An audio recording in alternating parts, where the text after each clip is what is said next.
Impacto 24/7. Presente.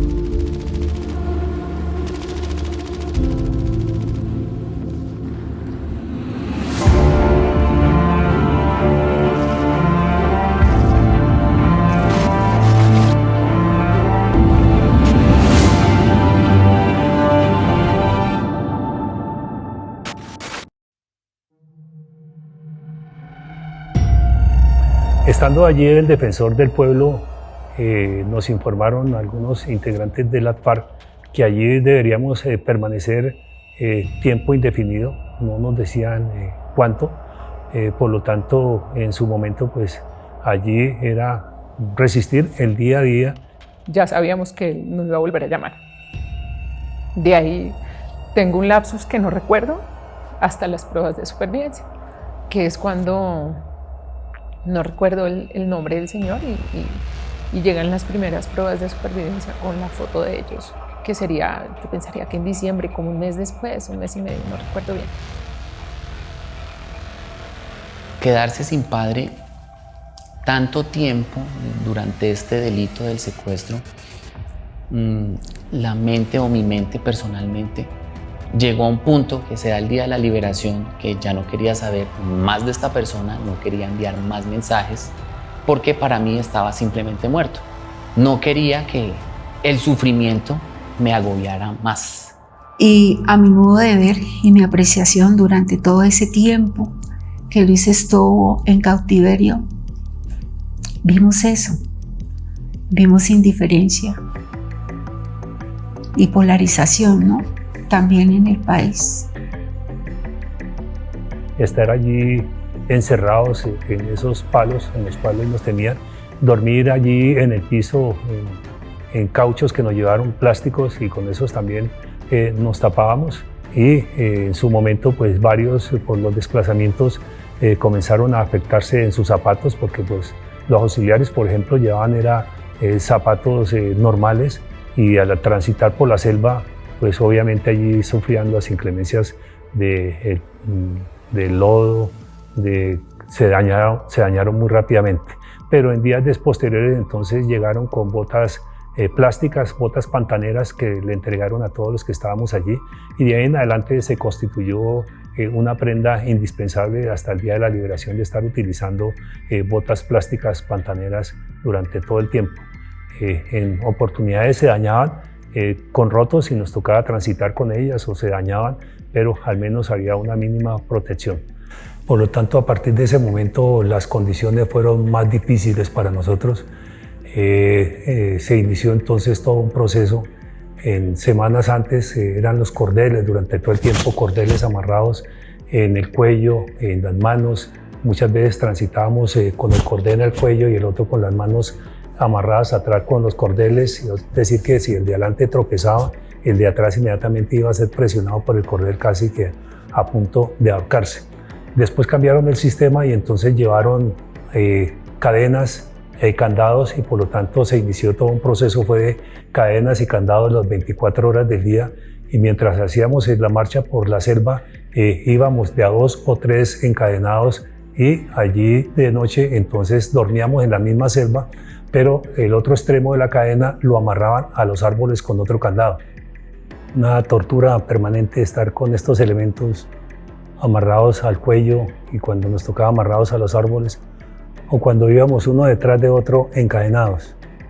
Recuerdo, por ejemplo, que varias noches, seguramente por la presión de la cadena, me despertaba ya casi que sin oxígeno, sin aliento, en esas pesadillas tan impresionantes y al despertarme sentía que me faltaba la respiración, era que la cadena me estaba apretando, pero al despertar sentía medio cuerpo paralizado, es decir que me tocaba comenzar nuevamente a mover los dedos. Yo creo que todos hemos tenido calambres y ese comenzar nuevamente a ejercitar esa parte que en ese momento quedaba paralizada, una situación supremamente difícil que me ocurrió varias veces. A través de los mensajes que pues, ofrecía un canal radial para enviarles mensajes a los secuestrados. ¿Qué hice? Empecé a expresar lo que sentía porque estaba pues, en crecimiento. Creo que comencé a enviar mensajes desde que tenía 15 años Y empecé a contarle a mi Señor Padre, para que no se sintiera solo y que le pudiera llegar un mensaje, quién era. Entonces comencé varios años diciendo mi estatura, cómo tenía el cabello, cómo me lo cortaba, qué ropa me gustaba, qué deportes practicaba. Y así, digamos, varias personas fueron siguiendo y hubo, digamos, una recopilación de mensajes o una difusión mayoritaria de mensajes donde todas las personas que llamaban a estos canales, digamos, empezaron a contar más, no solo la tragedia de lo que uno estaba viviendo en ese momento. Después hice otro ejercicio que fue empezar a contar dónde estaba y qué visitaba.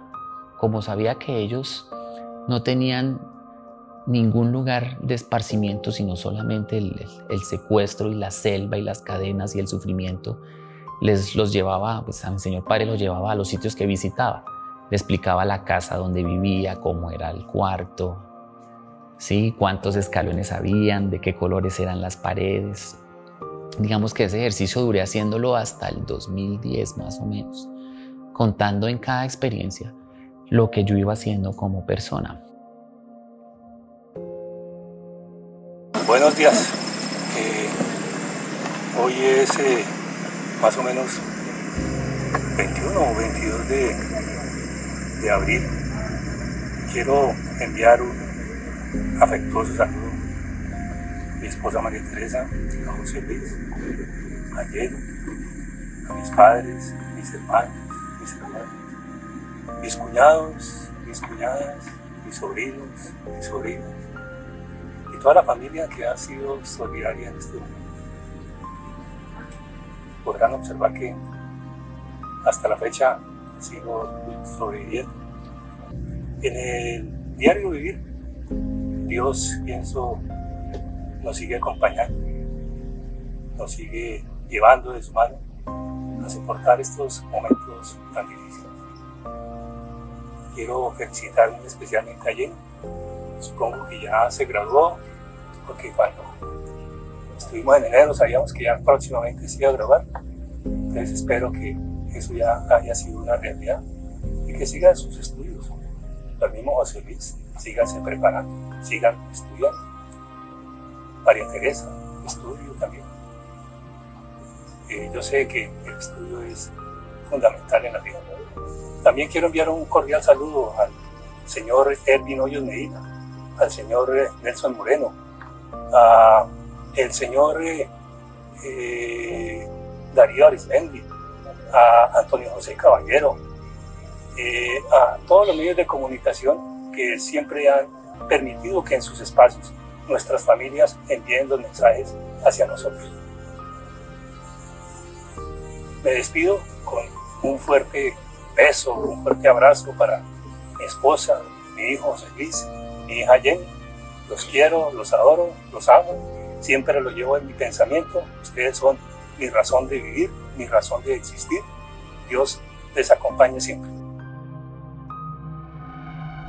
Después de que se va el defensor del pueblo y que después no llegan los radios, infortunadamente durante el día no se cogía la señal, por lo tanto habían ahí algunos muy curiosos y seguramente investigadores de cómo captar una señal. Se ideó que de unas esponjas que se utilizan para lavar las ollas, que son de acero, se desenrollaba esa esponja, se unían 2 o 3 y se lanzaban hacia los árboles, diga usted unos 15, 20, 30 metros, se instalaba esa antena, se le colocaba al radio y allí ya se cogía señal. Lo manejaba era Alan Jara y únicamente pilas escasas, por lo tanto únicamente se escuchaba el programa Voces del Secuestro, y cuando había pilas pues se escuchaba lo que era la carrera de 5 o si no algún programa deportivo.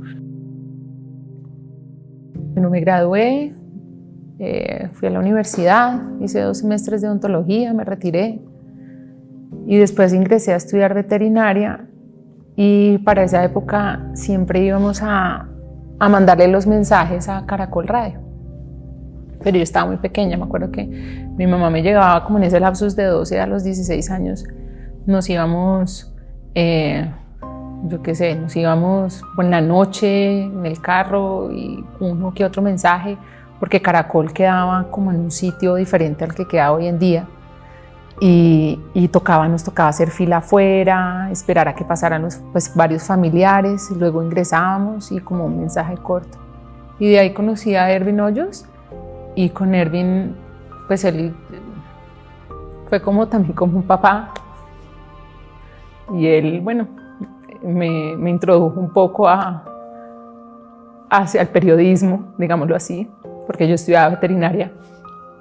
Y él me decía, no, ven, hicimos periodismo. Él tenía un programa que se llamaba Colombia Universal. Entonces a mí no me gustaba mucho salir de rumba ni nada. Entonces yo me iba los viernes a hacer como reportería con Ervin en Colombia Universal, y los sábados era Caracol, eran las voces del secuestro. Estamos en directo desde el norte de Bogotá. Estas son las voces del secuestro de Caracol.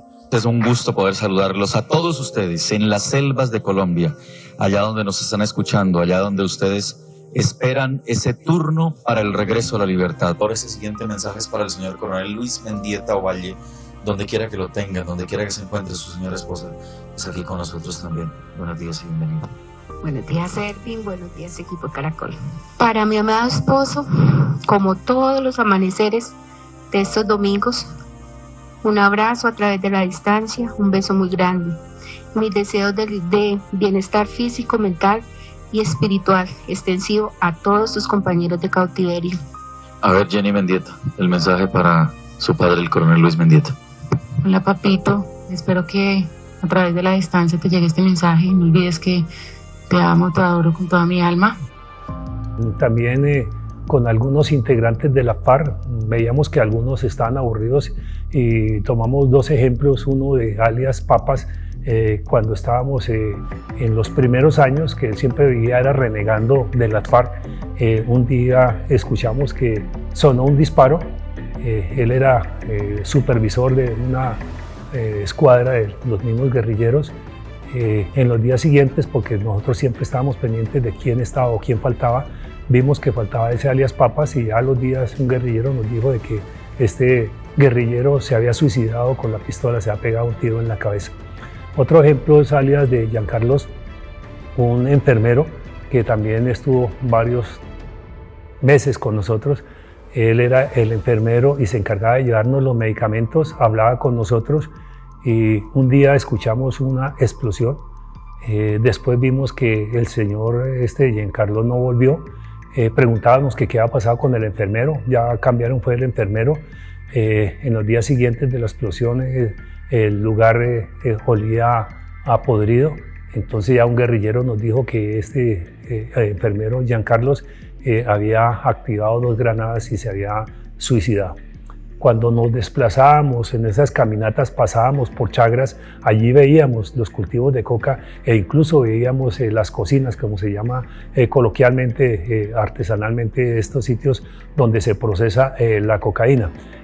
También durante estas marchas, en una oportunidad que estábamos en uno de estos sitios, se inició toda una operación de helicópteros, varios helicópteros. Era una operación que estaba llevando a cabo la Policía Nacional, donde incautaron un gran laboratorio.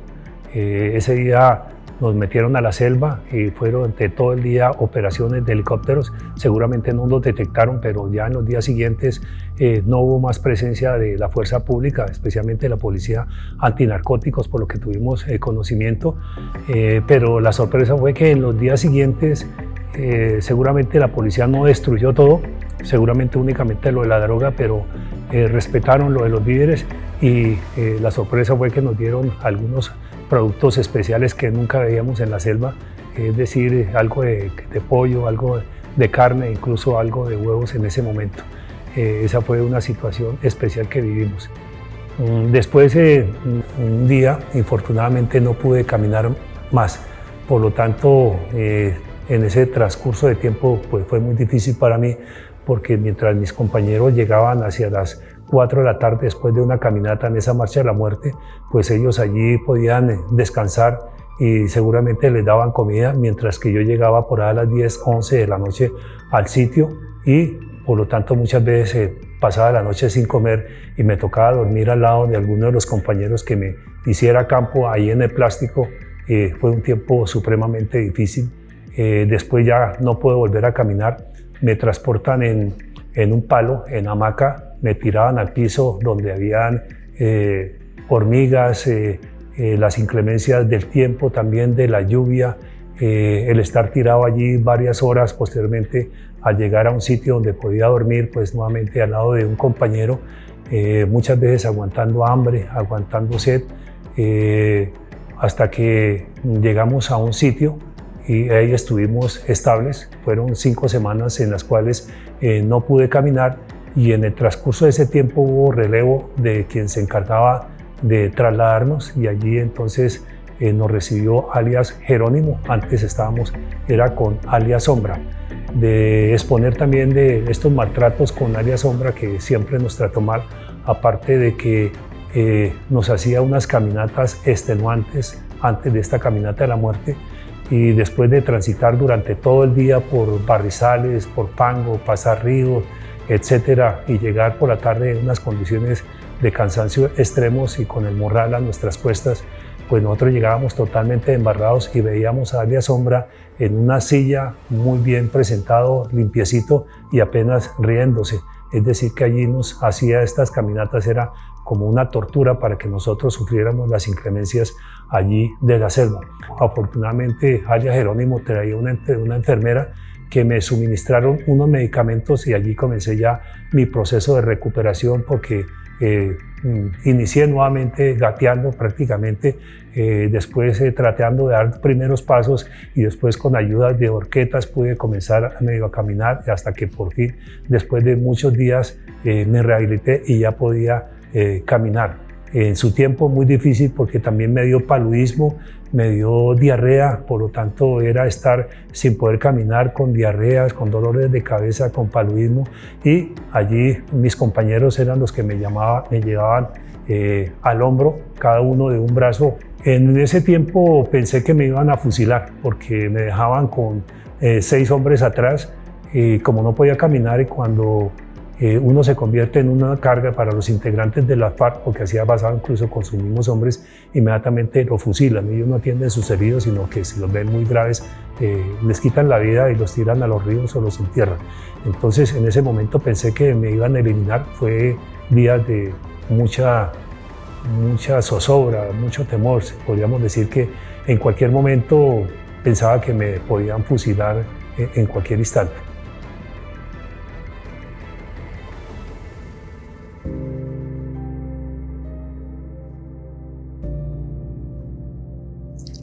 Yo trabajé en obras sociales en la policía para hacer una catarsis del dolor emocional que tenía por la ausencia de él, porque mis hijos quedaron en una edad que es muy compleja para la formación de personas, en una edad donde se pasa de la preadolescencia, de la adolescencia a la madurez.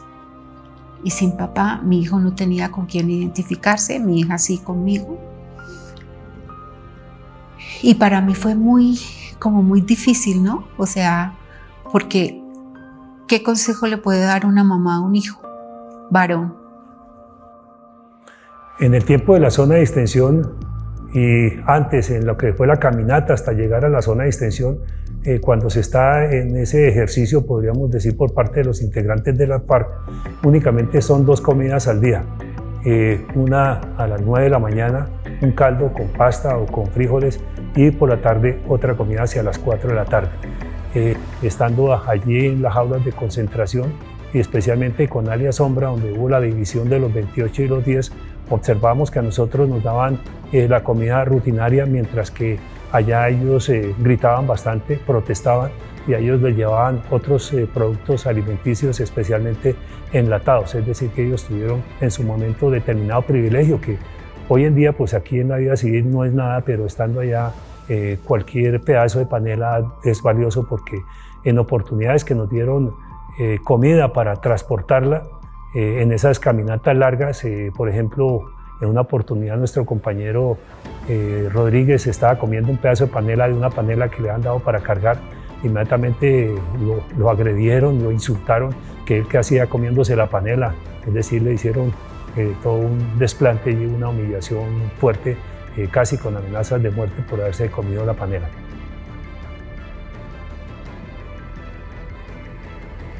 Cuando uno vive esto y lo expresa de esa manera en un canal radial, suena fácil, pero no lo es. El ejemplo está en que, digamos, recurrir a cualquier derecho, digamos, a la seguridad social. Las personas te podrían decir, traiga a su papá. Necesitamos que esta persona firme. No importa, no sabía que estaba secuestrada, hágalo.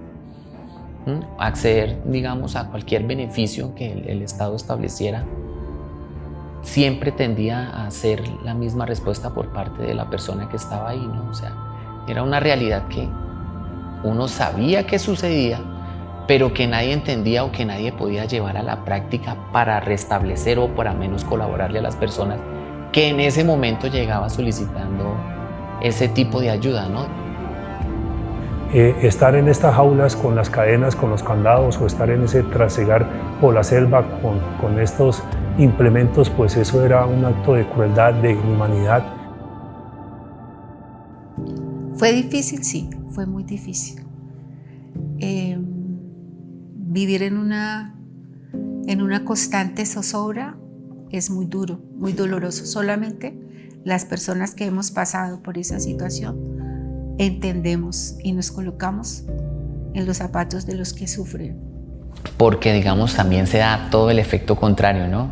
Había gente que te podía decir, no, pero usted para qué se preocupa, viva su vida que su papá no va a llegar. Lo mejor que le puede pasar es que su papá se muera. Digamos que existen las dos caras de la balanza, ¿no? Hay personas buenas que te quieren apoyar y hay personas que te van a decir, no te preocupes más por eso, que es una vida más, no importa que sea tu papá, se puede morir.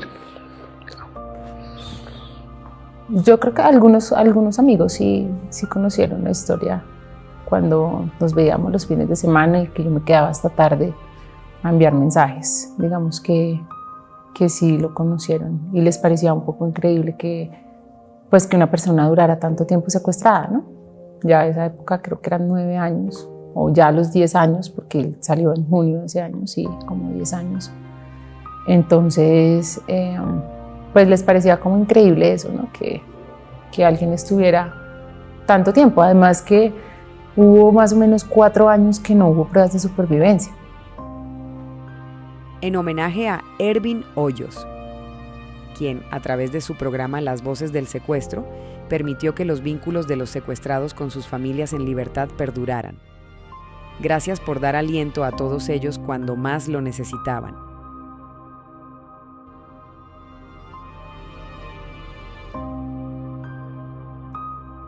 Una producción de Impacto 24/7. Síganos en nuestras redes sociales.